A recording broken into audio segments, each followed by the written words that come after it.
What is the craziest thing you've done out of being hot and bothered? I went down on my cousin during quarantine. 1 week into quarantine, my work reduced my hours due to the 2019 sickness. I now work 10-hour days on Monday and Friday. My cousin Liz, a college freshman, asked to stay in my spare bedroom to avoid her chaotic home with 5 siblings. Despite financial concerns after my recent divorce, my uncle generously offered to cover my rent for the next 2 months to support Liz during this uncertain time. So 2 weeks ago, I reunited with my younger cousin after 8 years. In the 8 years I hadn't seen her, she's transformed from a lanky 11-year-old to a considerate, cool teenager, now 5 feet 10 inches with a slim figure. She's into rock climbing and bouldering, evident in her strong arms and calloused hands. With just a laptop, switch, and suitcase of clothes, her minimal belongings fit seamlessly into my tidy apartment.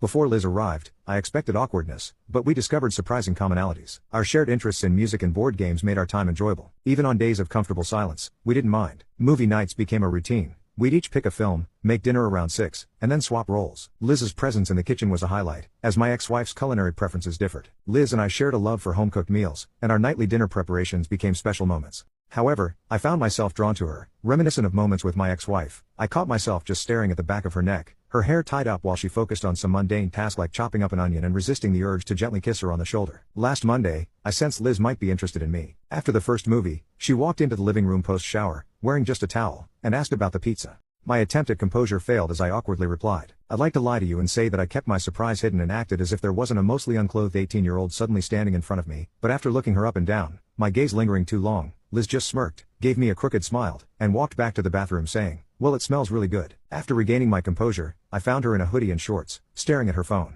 Grateful for the distraction, I tried to shake off the lingering image of her, but, thankfully, it seemed she was not too concerned with my lingering eyes, and I tried to forget the recent image of so much perfect skin. I sliced the hot pizza, puzzled by Liz's towel prank, wondering if it was a joke or something more. During the movie, she was intermittently on her phone, likely texting friends from college. At one point, she stretched out on the couch, resting her feet against my leg. When I suggested stretching them out, she smiled and placed her feet on my lap. Without thinking, I began massaging her cold feet, a reflex from my past. Realizing my actions, I froze and apologized, explaining it was an instinct from massaging my ex-wife's feet. Liz, with a laughter, reassured me, saying, "I don't mind at all. It actually feels really nice. I went on a long run while you were at work, so you won't hear any complaints from me." As we continued, I found myself immersed in the simple pleasure of the moment, paying little attention to the movie. As her feet warmed, I moved down to her calves, prompting a light noise from Liz. "Curious," she said, "why would Nicole leave this?" The comment surprised her, and she anxiously checked my reaction. I just weakly smiled without commenting, sensing her tension. I turned down the movie volume and shared a bit about my past with Nicole. We wanted different things, especially regarding kids. She desired her own, while I leaned towards adoption. We found out about a year ago, and that was kind of the beginning of the end. It was pretty quiet for a while as we both just quietly watched the rest of the movie, and I continued rubbing her feet and legs. At this point I had successfully forgotten about the towel incident. The movie ended and credits were scrolling when Liz pulled her feet off my lap and sat up, stretching long arms arching above her tiled back head. Her neck incredibly exposed and amazingly bare in the low light of the mostly dark living room, with her hair in her braid behind her head. She stood up, shuffled over closer to me, and sat down, our legs touching through the blanket I still had over my leg. Without looking over to me, just looking forward, she said, "I'm really glad you're letting me stay with you. It's nice being in a peaceful place for once. And I'm sorry I made you think about Nicole, I really didn't mean to." His voice trailed off. I glanced over, just turning my head slightly. "Don't worry about it. The divorce finalized about 2 months ago, and we both saw it coming for a while. I've had time to process and move on. It's not that painful anymore." We sat in a peaceful silence as the credits rolled, enjoying the music. Eventually, Liz broke the silence, shifting to face me directly. "Thanks for the massage." As I began to turn and respond, she surprised me by reaching across my chest, behind my neck, and kissing me on the cheek.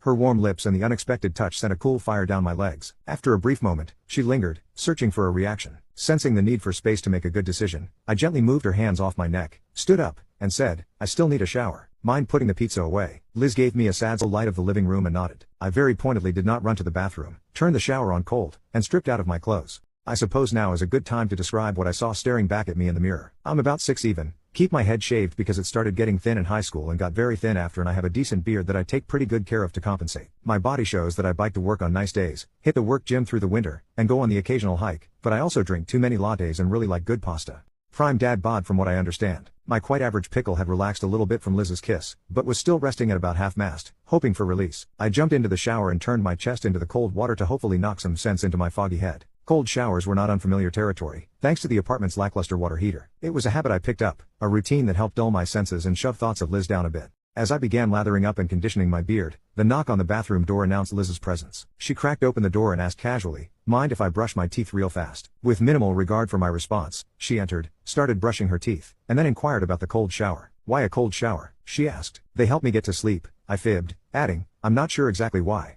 Liz seemed to accept my lame excuse, and after she finished, she left the bathroom. Completing my shower routine, I wrapped myself up in a towel, brushed my teeth, and quietly slipped into the kitchen for a glass of water. Assuming Liz had retired to bed or her room, I found her playing her Switch on the TV with the volume low. Trying to act nonchalant, I grabbed my water, but Liz playfully teased, how the turntables. Her laughter followed me as I walked down the hallway. Despite the cold shower's attempt to wash away the heat of the moment, thoughts of Liz lingered, keeping me awake for at least an hour before I eventually fell to sleep. The next morning, Liz slept in while I cleaned the kitchen and started breakfast by 9. Nearly done, I knocked on her door, but no response. Opening it, I found her still asleep. Gently waking her, I offered breakfast, and she chose to join. After breakfast, unexpected work calls came, and I had to go in. I returned after 9 p.m., stressed and ready for a shower. Liz, still up, offered to warm food while I cleaned up. A quick shower later, I found tea and warm pizza waiting. Liz, sitting on the couch, declared, it's payback time. Initiating a massage, her bouldering trained hands worked wonders, finding the sweet spot between pleasure and pain. As the massage continued, Liz switched to my arms, even popping each finger individually. It was a new experience, but Liz knew her craft. The massage extended to my forehead and temples, running her fingers through my beard, an absolute slice of heaven. With my eyes closed, I felt her lips press against my forehead, and she whispered, now I think you owe me, right? Tilting my head, I kissed the inside of her hand, agreeing that I owed her. Liz ran her fingers over my shoulders and chest, stating, you'll have to pay your debt tomorrow. It's getting pretty late. She stood up, walked toward her bedroom, and disappeared. Lying back on the couch, contemplating Liz in a new light, I sipped cold tea and ate cold pizza. It took me even longer to fall asleep that night. On Wednesday morning, I was stirred awake by the sound of the front door closing. Peeking out of my bedroom, I noticed Liz's running shoes absent from the rack, a telltale sign of her early jog routine. Deciding to seize the opportunity for a bit more shut-eye, I settled back into bed, dozing off and drifting into new thoughts of Liz. My slumber was interrupted once more when I heard the front door creaking open again. This time, Liz returned, breathing heavily and wrapped in layers of sweats and a jacket to fend off the brisk morning chill. Our location was prone to chilly mornings, and her bundled appearance attested to the need for warmth. Pulling her headphones out, she apologized, sorry, didn't mean to wake you up. Oh, I've been in and out. Want me to balance the scales after a shower? I offered. Liz closed her eyes, sighed, and nodded. That sounds great. I get tense after running in the cold. Utilizing her shower time, I got a few things ready. Stripping my bed down to the mattress cover, sheets needed washing anyway, I laid out a beach towel, fetched some oils that had been intended for Nicole but were never used, and arranged them on my bedside table. Seated at the edge of my bed, I searched for relaxing music to set the mood. After some time, I heard the water turn off, and Liz emerged from her room in just a towel. Stepping back into the hallway, a hint of moisture clung to her neck, and her hair was wrapped up. What are you setting up in here? She inquired. You upped the game last night. I don't want to be in debt forever, I explained. Raising an eyebrow, she responded, well, I'll be in just a few. Let me put some clothes on. A brief time later, I began playing soothing music from my computer and moved to the head of the bed as Liz entered wearing sweats and a sports bra. Sitting cross-legged on the towel with her mostly bare back facing me, she glanced over her shoulder. Her hair was tied up in a messy bun, and the light dusting of Freckles' nose was uncovered by any makeup. Go ahead, she encouraged. I poured oil into my hands, warming it up, and started massaging Liz's upper back, beginning from where her sports bra crossed her back. As I moved up her spine, she sighed deeply and leaned back into my hands. After completing the upper portion of her back, framed by bra straps, I moved my hands under the straps, silently waiting for a reaction. Sensing none, I gently pulled her straps off her shoulders, letting them rest on her arms, and continued massaging her shoulders. Liz spoke up, can you close your eyes? Lost in the sensation of her smooth skin, I was puzzled. What?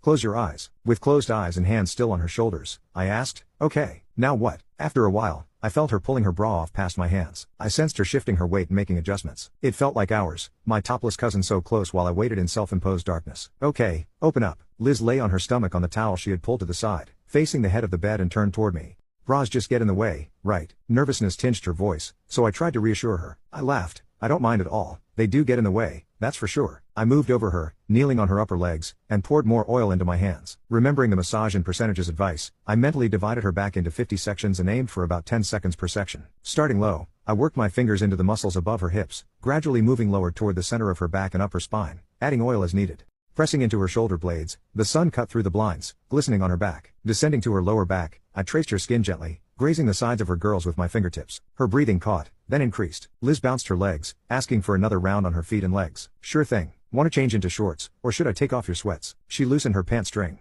You can just take them off if that's okay with you.